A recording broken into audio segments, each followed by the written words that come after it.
J'espère que vous allez bien. Alors aujourd'hui on se retrouve pour la deuxième édition d'une vidéo que j'ai déjà fait sur la chaîne qui était des idées de préparation maison pour économiser. En fait à la base je voulais faire un meal prep mais je me suis rendu compte qu'il me manquait tellement d'ingrédients de base que je ne peux pas acheter parce que là j'ai décidé de ne pas faire de courses avant le renouvellement de ma carte bleue parce que là j'ai quand même dépassé le plafond ce mois-ci. Donc là, du coup, j'ai voulu faire vraiment au minimum et utiliser principalement mes placards. Mais pour faire ce que j'ai envie de faire, il me manque des éléments. Donc c'est ce qu'on va faire dans cette vidéo. Je me suis dit que ça serait bien de vous le montrer parce que c'est quand même un meal prep malgré tout. Le but du meal prep, c'est de s'avancer pour la semaine, mais c'est aussi préparer des préparations qui peuvent être plus ou moins longues pour vous faire gagner du temps pour la semaine. Alors, au programme de cette vidéo, je vais préparer des yaourts de soja. Donc ça, je ne vais pas vous le montrer parce que je vous l'ai déjà montré dans la première vidéo. Donc, je vous remettrai le lien dans la barre d'infos, ne vous inquiétez pas. Mais je vais quand même les faire aujourd'hui, donc je vais les préparer. C'est juste que je ne vais pas le filmer.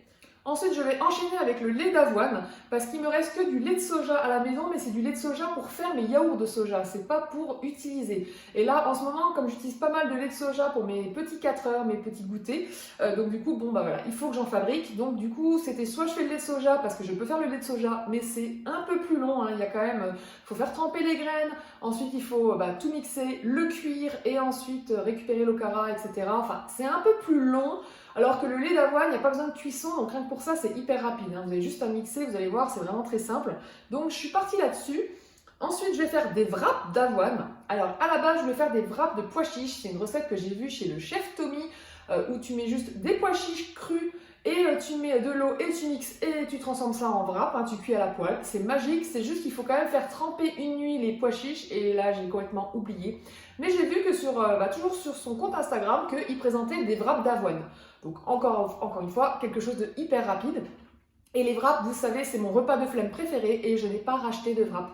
Donc j'avais envie de les faire moi-même, mais je ne voulais pas que ça me prenne 50 ans non plus. Donc là, la recette tombait à pic.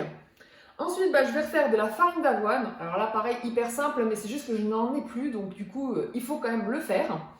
Ensuite, je vais préparer du pesto rosso. Alors, pesto pas si rosso, d'après Amandine, puisqu'il est plutôt verdé, même s'il est rosso à cause de la tomate, mais au niveau de la couleur, il va être vert. Bon, on verra bien pour moi, parce qu'elle a utilisé des herbes de basilic fraîche, alors que moi, je vais utiliser ça en herbes aromatiques, donc ça va peut-être pas avoir le même rendu, mais voilà. En tout cas, elle a dit que c'était super bon, que ça donnait trop envie, donc ça m'a donné envie aussi. Et comme je n'ai plus de sauce tomate pour mes pâtes ou pour le riz, je me suis dit, un petit pesto maison, ça sera pas du luxe. Ensuite, j'ai décidé de partir sur des boulettes ou des steaks végétaux. J'avais envie de fabriquer quelque chose pour éviter de piocher trop dans mes simili. Alors, j'ai encore des simili, mais j'aimerais les faire durer le plus longtemps possible. Donc, je voulais essayer de faire quelque chose moi-même. Sauf que la plupart des recettes que je trouvais, il me manquait toujours un ingrédient, donc ça n'allait pas. Donc du coup, j'ai décidé de faire les falafels de Lloyd qui sont dans son livre, mais que vous retrouvez également sur sa chaîne YouTube. Alors, il manque quand même un ingrédient, genre il faut un oignon rouge. Moi, j'ai que de l'oignon normal, mais bon, c'est pas grave, à part cette petite différence, c'est pas gênant. De toute façon, c'est les épices qui font tout. Donc, je vais quand même faire les falafels à ma sauce. Ça sera très bon aussi, j'en suis sûre. Et sinon, du beurre d'amande et du beurre de cacahuète parce que je suis vraiment à sec, je n'en ai plus du tout. Donc, quand je dois faire une préparation, genre mon mug cake, il me reste que le beurre de noisette, sauf que le beurre de noisette, je veux vraiment le garder pour faire mon Nutella maison, et pas pour autre chose. Et puis c'est très cher aussi. Et le reste, je me vois pas mettre du tiny ou de choses, donc bon, j'ai plus rien. Donc il est grand temps que je fasse mon beurre de cacahuète maison. Alors pareil, le beurre de cacahuète, je l'ai déjà présenté dans la première vidéo, donc je vais pas vous le remontrer ici. C'est juste que là, je vais faire les deux, le beurre d'amande et le beurre de cacahuète. Je vous montrerai le résultat final, mais je vais pas vous montrer la méthode. Et enfin, dernière chose, je voudrais du granola parce que pareil, le granola pour le petit-déj, c'est quand même super pratique. Là, je mange juste les flocons d'avoine comme ça. C'est franchement pas top, quoi. Mélanger, ça passe, mais ça n'a rien à voir, quoi. On est d'accord. Donc du coup, je voudrais faire le granola raw donc version crue de Lloyd, qui est issue de son e-book que je vous ai montré vite fait dans une de mes vidéos, parce que je l'avais fait vite fait, je crois que c'était une semaine dans mon assiette, un truc comme ça. Et franchement, cette recette est trop bonne en fait, c'est tout rapide, c'est vraiment... voilà, et puis c'est sans cuisson, donc moi j'adore ça, donc tout ce qui est rapide et facile. Voilà. Du coup, ça fait pas mal de préparation à faire, donc on va s'y mettre tout de suite. Mais vu que c'est assez rapide, je pense que je devrais tenir en 2 heures. Alors vu que je filme en même temps, ça sera sûrement plus de 2 heures, mais on va essayer de voir, je vous dirai ça en fin de vidéo. Allez, c'est parti! Bon, ça y est, les yaourts de soja sont en route. Donc là, on va passer à la farine d'avoine. Donc là, je le fais dans l'ordre par rapport à l'appareil dont j'ai besoin et aussi pour éviter le nettoyage entre chaque. Donc on va commencer par la farine d'avoine. Donc c'est tout simple. Vous prenez un blender, peu importe lequel. Vous pouvez prendre un robot mixeur. Là, j'ai Monsieur Cuisine. J'ai plusieurs robots qui peuvent faire l'affaire, il n'y a aucun problème. Moi, je vais plutôt utiliser mon blender parce que je trouve que c'est plus facile avec lui. Là, c'est possible aussi. Hein, je vous rassure, mais voilà, comme je vais faire une grosse quantité de farine, là le conditionnement est plus grand, donc beaucoup mieux. Donc je prends mon gros pack de flocons d'avoine, je verse la quantité que je veux donc dans le blender, et puis on va mixer tout simplement, hein, c'est aussi simple que ça. C'est franchement pas compliqué de faire de la farine d'avoine.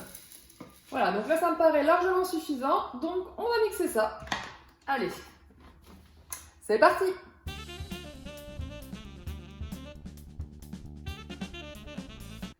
Donc là, il y a quelques petits grumeaux, mais vraiment très petits, hein, très légers.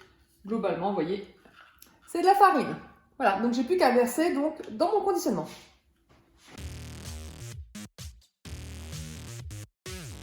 Alors, on passe au lait d'avoine. Donc là, je reprends mon conditionnement, hein, qui est sale forcément par rapport à l'avoine. Mais vu qu'on va remettre de l'avoine et le mixer, c'est pas du tout gênant. Donc pour faire du lait d'avoine, je vais mettre une cup, donc ça représente 100 grammes. Et je mets 1 litre d'eau. Et c'est tout. Il faut savoir que selon les recettes, vous pouvez avoir du sel, un peu d'huile, d'autres choses. Moi, je n'en mets pas tout simplement parce qu'en fait, moi, je ne le consomme pas à boire. Je ne bois pas les laits végétaux. Moi, c'est vraiment que pour la cuisine. Vraiment que pour les recettes. Voilà. Je le bois jamais. Donc, sauf dans mon matcha latte, mais comme vous le savez, je préfère avec le lait d'amande plutôt que le lait d'avoine. Donc voilà. Donc pour moi, ça ne me dérange pas. Mais si vous voulez une recette un peu plus sophistiqué entre guillemets, quelque chose qui ait plus de goût pour vous parce que vous aimez boire ce genre de lait végétal, dans ce cas-là, il y aura plutôt une autre recette. Mais là, je fais vraiment la version économique et simple, juste pour la pâtisserie.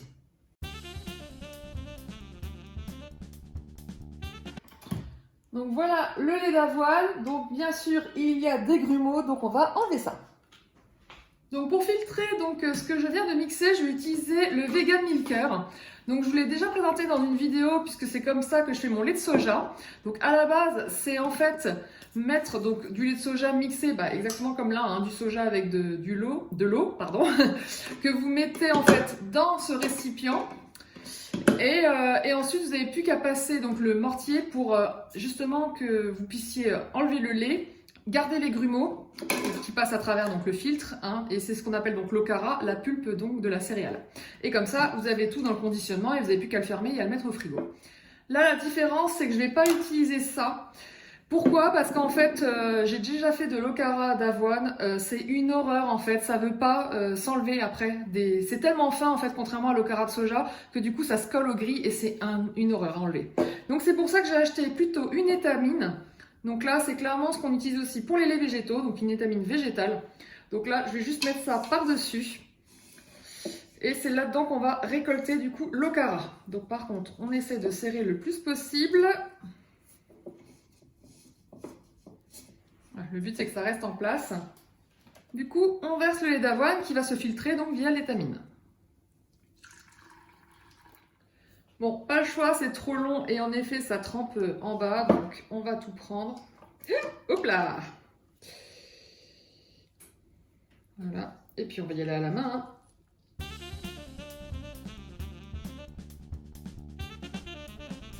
Bon, on a fait au mieux. Hein. Donc voilà le résultat, donc 1 litre de lait d'avoine, vous n'avez plus qu'à le mettre au frigo. Et là, je vais mettre dans un petit récipient l'okara qu'on a récupéré et qui est là, vous voyez, il est là. Donc du coup, ça me servira pour une autre recette. Donc principalement des cookies, je pense que je vais faire. Parce qu'en fait, j'ai un livre qui s'appelle Okara, qui a été fait par Angélique Roussel. Et du coup, elle donne pas mal d'astuces pour utiliser de l'Okara. Donc que ce soit de l'Okara de soja, de l'Okara d'avoine, de noisette. Vous pouvez transvaser comme vous voulez, hein. C'est juste qu'en fonction du plat sucré ou salé, c'est des fois mieux de prendre quand même un genre de l'Okara de soja plutôt que l'Okara de noisette. Donc voilà, il n'y a pas grand chose, mais c'est juste... voilà, ça va faire... ça sera super donc pour remplacer les œufs principalement donc dans une recette. Donc là, on va partir sur la troisième recette qui est des wraps d'avoine. Donc c'est quasiment la même chose, hein. C'est comme si on faisait un lait d'avoine, c'est juste qu'en fait, on ne va pas filtrer en effet l'Okara par la suite, on va le laisser dedans. Donc là, au niveau des proportions, par contre, c'est différent. Donc, je respecte les quantités du chef Tommy. Donc il a dit 2 tasses d'avoine. Et il faut rajouter 2 tasses d'eau, voire 2 tasses et demie. Donc je vais voir à la texture juste après le mixage. Voilà, on va déjà essayer avec 2 tasses, on va mixer ça et on va voir ce que ça donne.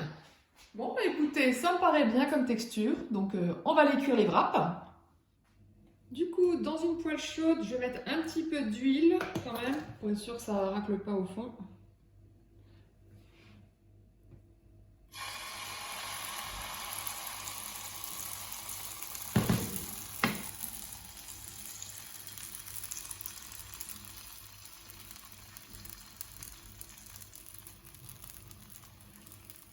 Donc on dirait plus un pancake géant, mais... Donc ouais, la pâte, elle a durci entre-temps, comme vous pouvez le voir. Donc ouais, peut-être rajouter quand même un petit peu d'eau, parce que c'est vrai que j'oublie toujours, mais l'avoine, ça boit l'eau, donc du coup, ça fait beaucoup plus épais. Mais bon, ça sera très bien comme ça, j'en suis sûre. Alors, retournons ce wrap. Ouais, on dirait plus une grosse crêpe finalement. Du coup, ça va être des petits wraps à fourrer, contrairement aux wraps que j'ai l'habitude de faire, mais c'est pas grave, on fera comme une sorte de tacos. Je le vois bien avec mes petits falafels que je vais faire justement après. La petite sauce blanche que je fais avec mon yaourt de soja. À mon avis, ça sera super bon. Surtout que j'ai déjà goûté les wraps d'avoine dans le commerce et c'était très bon. Je pense que maison, ils seront encore meilleurs. Vous en pensez quoi? Et voilà le résultat. Vraiment, j'ai trop hâte de goûter quand même, hein.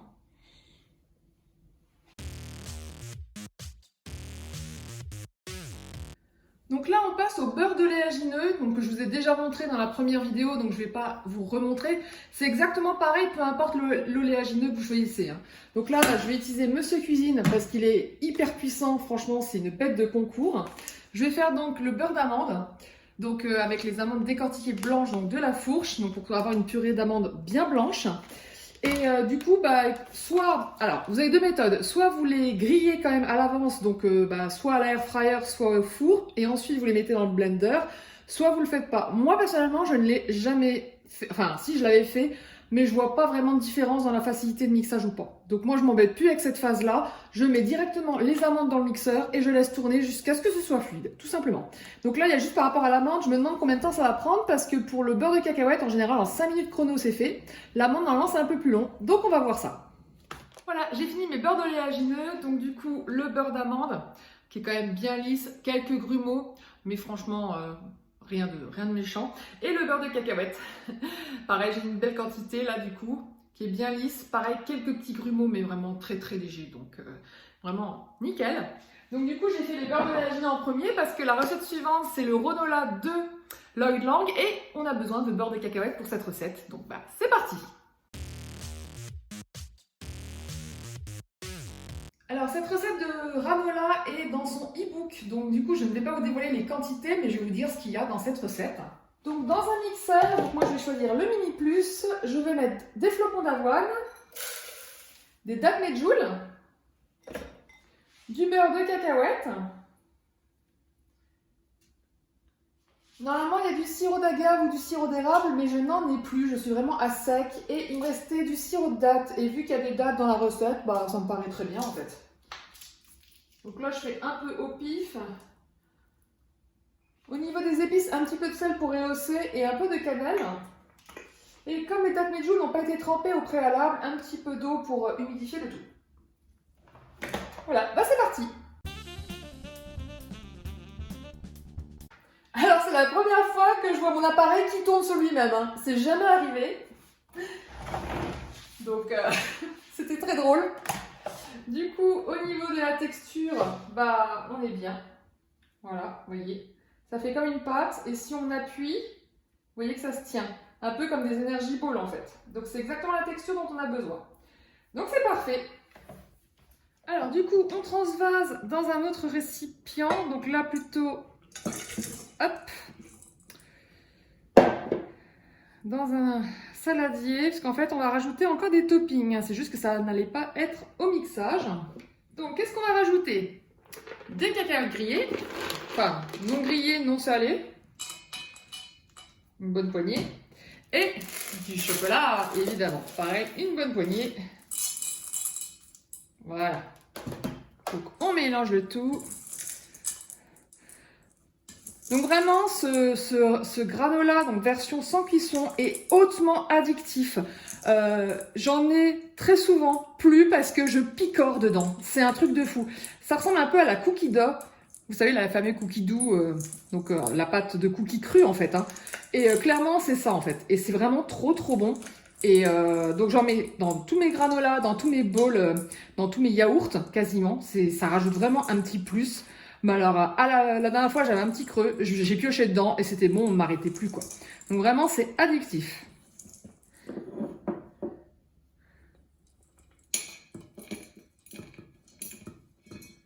Donc voilà la quantité que ça fait. C'est vrai que ça fait une belle quantité, hein, mais je vous assure que ça part très très très vite. Mais vraiment trop trop vite. Donc on va mettre ça au frigo.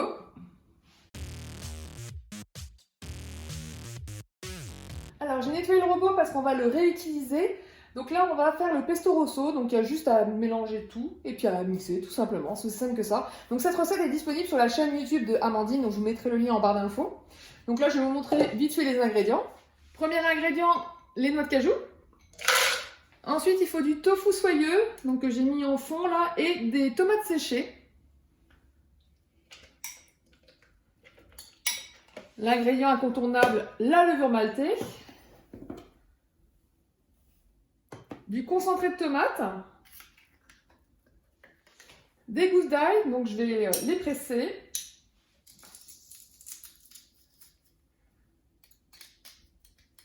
Donc là, il faut savoir qu'au niveau des quantités, j'ai doublé la recette, hein, parce que je trouvais que ça faisait pas beaucoup au niveau des ingrédients, donc voilà. Et comme j'en voulais un peu plus. Du basilic, donc elle utilise du frais, bah moi ça va être du faux. Et je vais en mettre une quantité assez importante. Et on finit par sel poivre. Voilà, il n'y a plus qu'à mixer le tout. Ah, et il me semblait bien avoir oublié quelque chose, un peu de liquide, du jus de citron. Bon, du coup, bah, moi, il est bien rosso, en tout cas. Amandine, lui, il était tout vert. Mais après, comme je vous dis, elle utilisait du basilic frais et puis des grosses poignées, quoi. Alors que moi, voilà. Et du coup, moi, il est bien rosso. Donc là, je mets un peu sur les côtés parce qu'il y avait encore des petits morceaux de tomates séchées. On va remixer un petit coup et ce sera tout bon. On va goûter quand même. Ah ouais, super bon. Donc là, j'ai une belle quantité et il est magnifique. Il n'y a plus qu'à transvaser.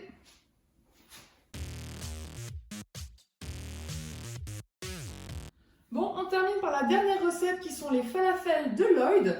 Donc du coup, j'ai lavé à nouveau mon mixeur. C'est la seule fois où j'étais obligée de laver à chaque fois, mais sinon j'ai fait en sorte que ce soit assez fluide et rapide en utilisant le même instrument. Du coup, vous allez avoir besoin de pois chiches, de la farine. Donc elle conseille de la farine d'avoine. Donc comme je viens d'en faire, ça tombe très bien. Normalement, il y a de l'oignon rouge, mais je n'en ai pas, donc je mets un demi-oignon, normal du coup, des gousses d'ail, du jus de citron. Donc là, je vais mettre le fond de mon pot. Alors, au niveau des épices, il y a normalement beaucoup de coriandre, mais moi, j'aime ma petite dose. Donc, du coup, elle conseille sinon du persil. Donc, moi, je vais faire un mix. Un peu de cumin et du curcuma.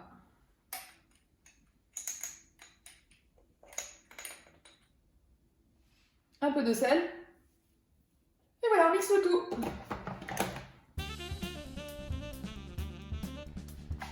Bon, j'ai raclé plusieurs fois le bord parce que c'est souvent le cas. Vous avez des morceaux au-dessus qui restent. Quand il y a un peu trop de pois chiches, ça a du mal à aller au fond, vous voyez, pour que ça se mixe bien. Mais bon, c'est pas plus mal qu'il reste quand même des morceaux pour qu'il y ait quand même de la texture. Donc là, il n'y a plus qu'à former les falafels et les cuire à la poêle.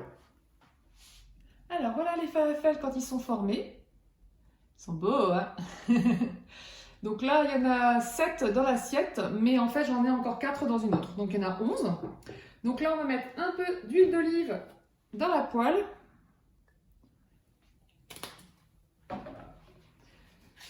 Et on va les cuire un par un et ce sera tout bon. On aura terminé ce meal prep. Et voilà, j'ai mis les 11 falafels.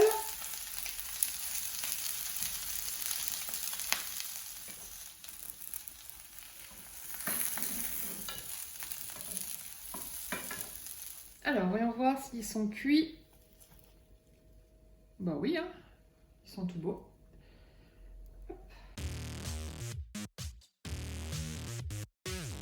Alors voilà le résultat final après 3h45 de meal prep. Alors c'est clairement long, mais parce que c'était à cause du tournage, hein. Je ne pouvais pas faire deux choses en même temps alors que le trépied était déjà en place et je voulais pas le rebouger sans arrêt. Mais sinon je pense qu'en 2 heures ça tient largement, hein, il n'y a aucun problème. Donc du coup je récapitule, on a le granola version raw, donc Ronola de l'œil de langue, qui est trop bon et qui se met au frigo. Nous avons de la farine d'avoine, du lait d'avoine maison. Alors vous voyez, il est tranché, hein, ça arrive fréquemment avec le lait d'avoine, donc il faut juste savoir qu'il faut le mélanger avant utilisation. Donc à chaque fois. Ensuite nous avons du beurre d'amande, du beurre de cacahuète, le pesto rosso qui est bien rosso et qui est trop bon, les falafels qu'on vient de cuire. Et ça sent trop bon, j'ai trop envie de manger, mais je ne peux pas, il faut que je les garde pour demain. Les wraps. Donc les wraps d'avoine qui sont très épais, hein, comme des pancakes géants, mais qui vont être très bons, j'en suis sûre. Et sinon, pour ces deux petites choses-là, bah, ça c'est les récup en fait, hein, que je garde. Donc là, c'est le jus de pois chiche, hein, donc l'aquafaba, parce que je le garde toujours et quand je vois que je l'utilise pas sous une semaine, bon bah je jette. Parce que ça, c'est des restes que vous pouvez réutiliser dans d'autres recettes, mais c'est pas, voilà, c'est pas obligatoire. Donc voilà, je récupère toujours au cas où, comme ça si j'ai besoin, bah voilà, j'ai ce qu'il faut, et sinon, bah c'est pas grave. Et pareil pour l'okara, je récupère toujours l'okara quand je fais un lait végétal maison. Pareil, je l'utilise ou pas, ça va dépendre si j'ai le temps de la recette, etc. Mais franchement, je suis déjà fière de moi d'avoir fait quand même tout ça. Et tout ça va bien m'aider pour cette semaine pour faire d'autres recettes maison. Voilà, c'est tout pour cette vidéo. J'espère qu'elle vous a plu. Juste une petite précision, je ne vous ai pas montré les yaourts de soja maison, tout simplement parce qu'ils ne sont pas encore terminés. Je les ai lancés en début de vidéo, il y en a pour 12 heures à attendre. Donc du coup, je les aurai que ce soir très tardivement ou demain matin. Mais voilà, du coup, je n'ai pas pu tout montrer, mais il y a quand même beaucoup de choses que j'ai faites, donc je suis quand même fière de moi. J'espère que ces idées de recettes vous plairont et qui vous donneront envie de les refaire aussi à la maison, parce que du coup, c'est vrai que ce genre de préparation est vraiment économique quand on les fait soi-même par rapport au commerce, et puis bah, bien meilleur hein, aussi, hein, on va pas se le cacher. Comme d'habitude, si vous avez aimé cette vidéo, je vous invite à liker, à commenter et à vous abonner à la chaîne si ce n'est pas encore fait. On se retrouve très vite pour la prochaine vidéo, puisque la prochaine, le thème, ce sera une journée dans mon assiette. Ça fait un petit moment que je vous en ai pas fait et je pense que vous l'attendez avec impatience. Sur ce, je vous souhaite un excellent week-end et je vous dis à très vite pour une prochaine vidéo. Ciao!